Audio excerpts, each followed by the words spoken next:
guys, so just following on from my day in the life, obviously my job's really quite varied, so I just wanted to bring you a slightly different take and bring you a puppy day to have a look at.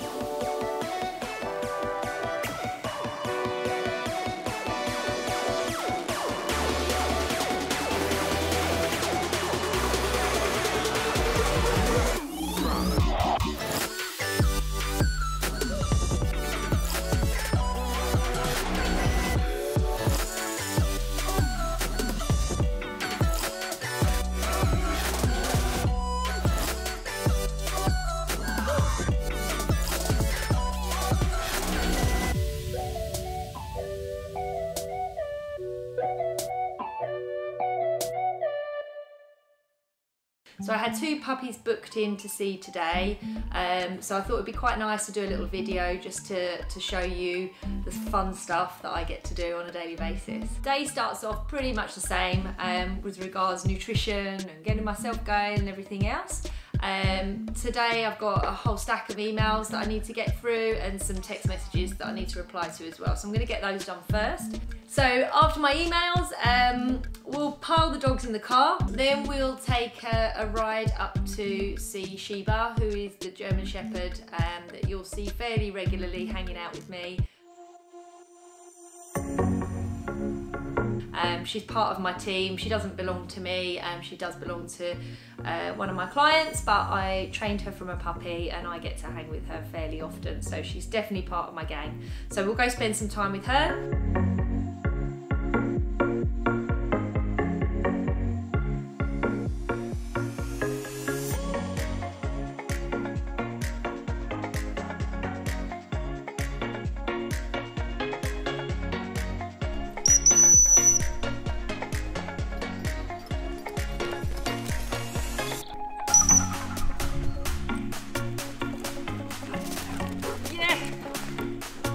So that beep beep, that long whistle was Hogan's stop whistle with Sheba. So Marley only knows 2 beeps, the sound of the whistle he knows to come.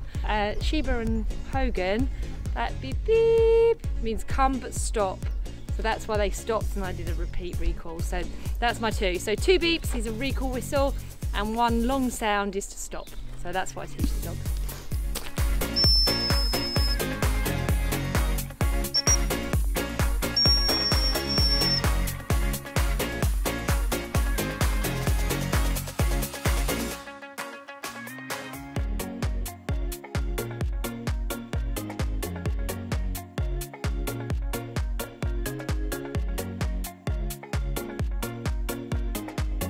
So just inside the dog's claw, there is a little nerve and a little blood vessel that runs parallel with each other.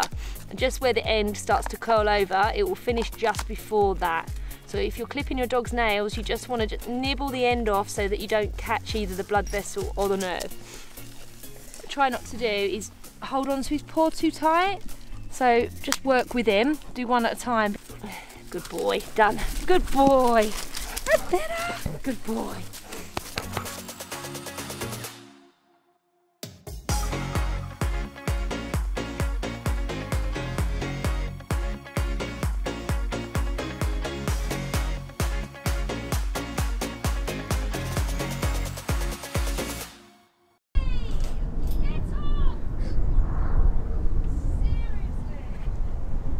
Then we are going to go off and see Kobe, who is a 4.5-month-old Rhodesian Ridgeback puppy. And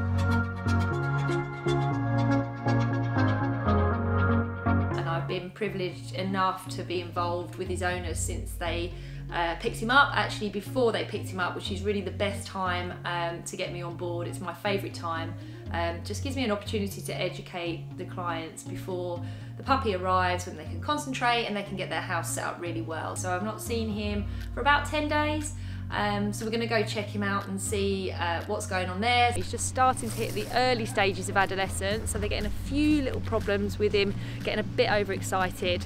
And when that excitement comes in, it triggers something called their prey drive, which is obviously their primitive behaviour.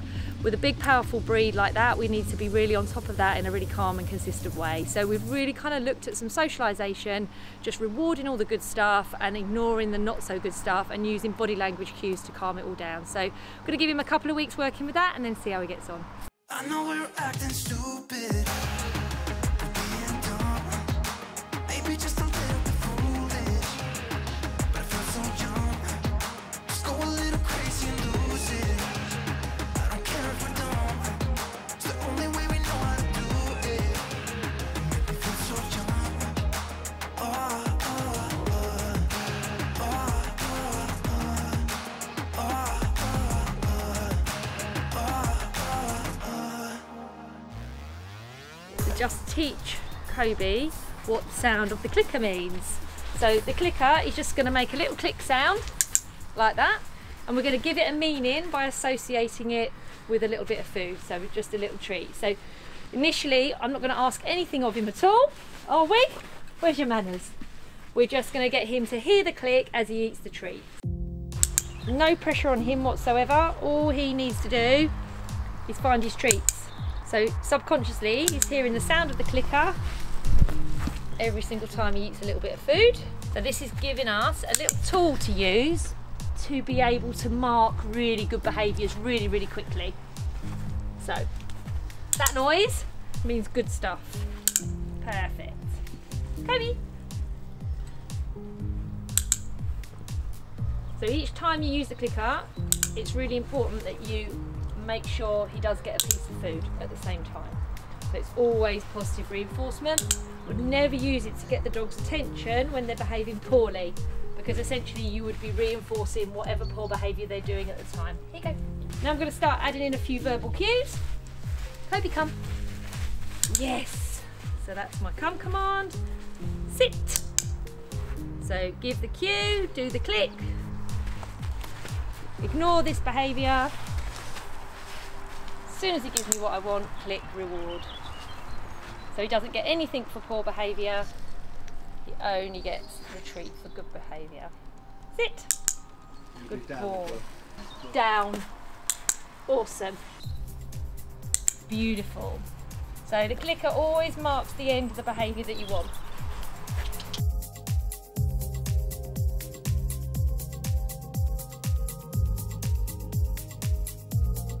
So when the energy goes up, essentially, I'm turning myself into prey. So that's triggered his prey drive, which is why we've got a little bit of aggression, which is actually really quite normal in a young dog while he's adjusting. We're going to calm that down, use the clicker to reinforce the good stuff. So it's really important. What he doesn't get from me is conflict.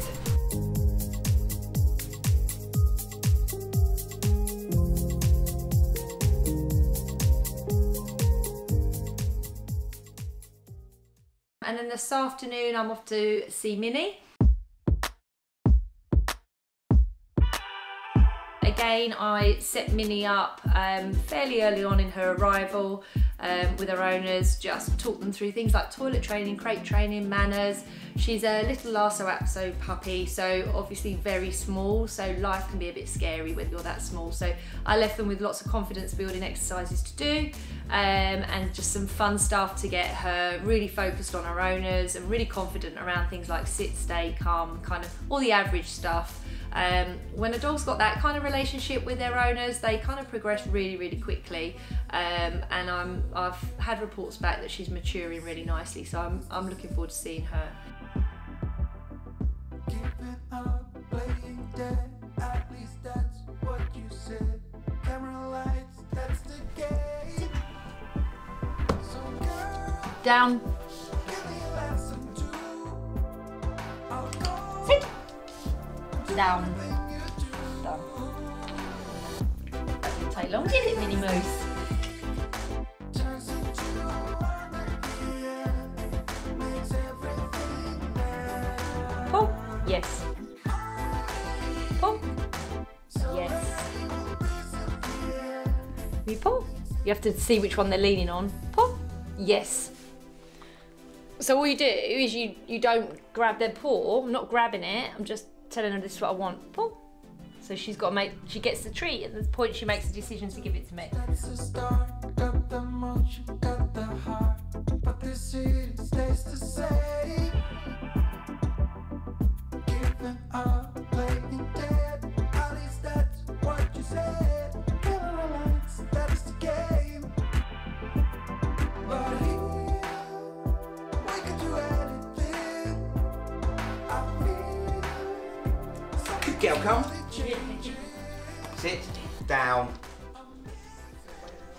Good girl.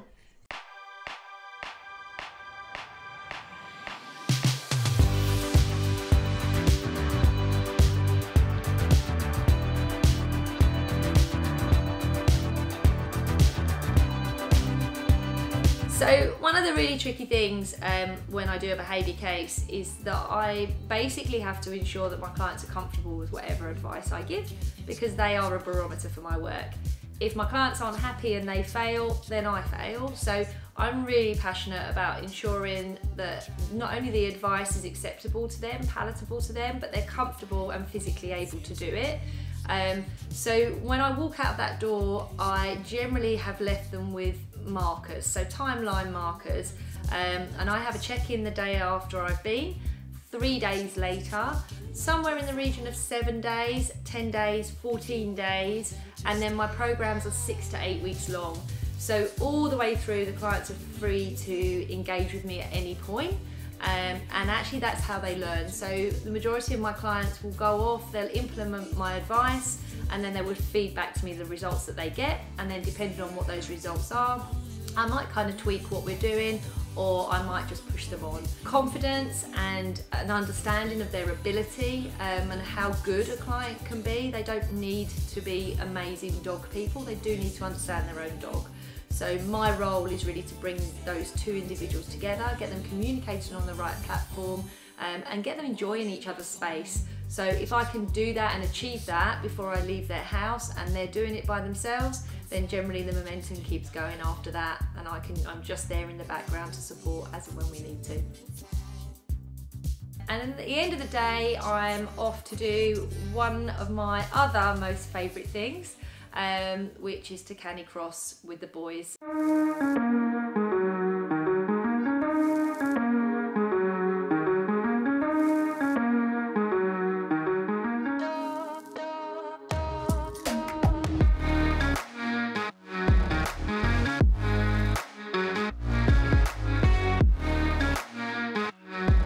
Marley's almost 12, so unless he's attached to one of the children and we're going quite slowly, we let him run free. So Marley will come on the run and he'll be free running. Hogan loves to canicross. Canicross essentially is running with your dog. Trail running, ideally, running on concrete, on streets, is a bit more tricky for the dog. You can do it, but I probably wouldn't advise that you do hugely long distances. So we do lots and lots of trail running, and essentially Hogan wears a really comfortable harness with his shoulders free so that he can free run. There's nothing blocking his shoulders. And I wear a run belt, which is basically sitting around my pelvic area. And then we're attached to each other by a bungee lead with enough length just to keep him out in front of me. The best team that you can have is a dog who sits out in front, pulling but not pulling you over, and I'm fortunate enough that Hogan and I have such a great relationship and he really trusts me. He's very sensitive to any kind of commands if I ask him to stop. So we have a really great time doing that, and we've run half marathons together through lockdown. We did some virtual stuff. I did a really nice little virtual event with a company called Dog Fit, who are great for anybody wanting to enter the world of canicross. They provide instructors and also get people set up with kits. So it's lovely. Now we should be able to go and do events again, and I'll be looking out for some local fun events to do with Hogs, and go and join lots of other canicrossers. So lovely, really fun sport for all abilities and all different types of dogs. Doesn't have to be Hogan's size, they can be tiny little chihuahuas. So whatever you've got, you can still go canicross.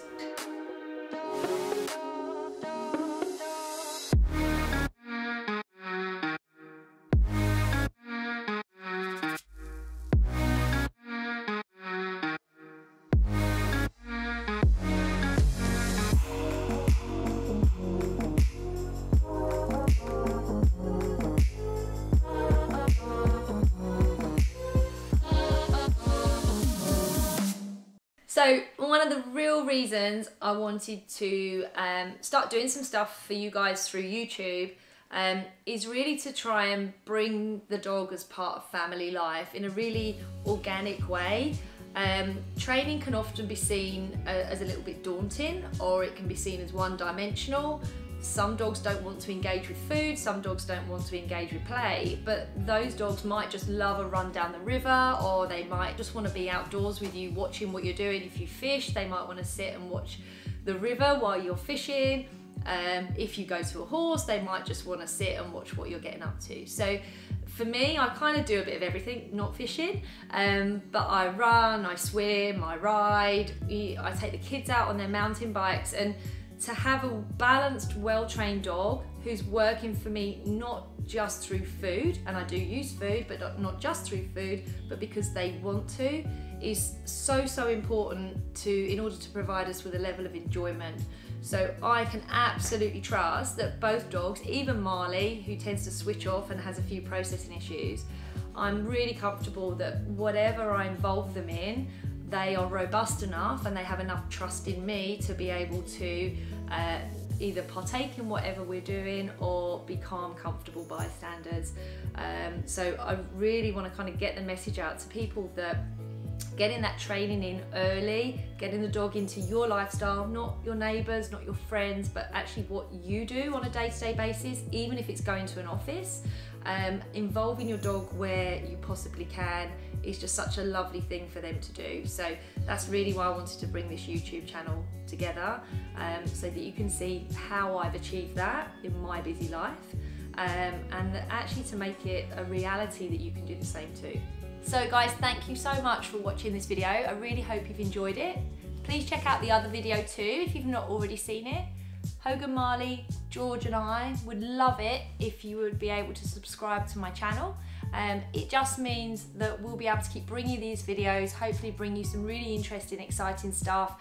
Got loads of things planned, case studies and more adventures that we're all going to be doing. So it would mean tons if you would be able to do that for us. So please subscribe.